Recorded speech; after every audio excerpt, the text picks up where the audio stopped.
জাগ্রত চেতনা পার্ট 1। সবাইকে স্বাগত। সিংহের থেকে শিখুন এই গুণ, শত্রুদের ছাতি মারিয়ে দিন। চাণক্য বিশ্বের শ্রেষ্ঠ অর্থনীতিবিদ, কূটনীতিক আচার্য চাণক্য তার নীতিকথা মেনে চললে জীবনে সফলতা আসতে বাধ্য।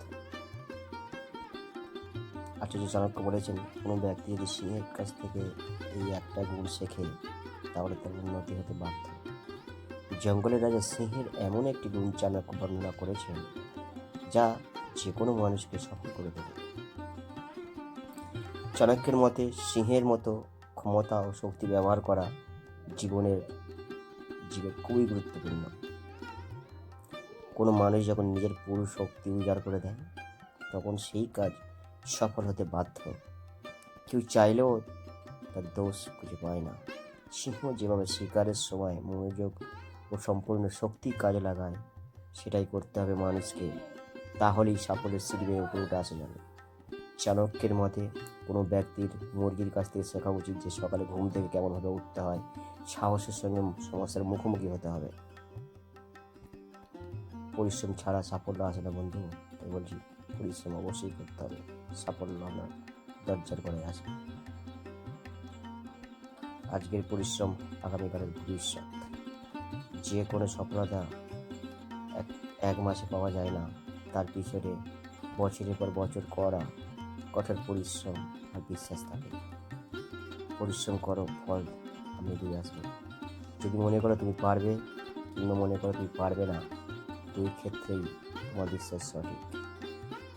ব্যর্থতার ছাই থেকে সাফল্যের প্রাসাদ গড়ে তোলো।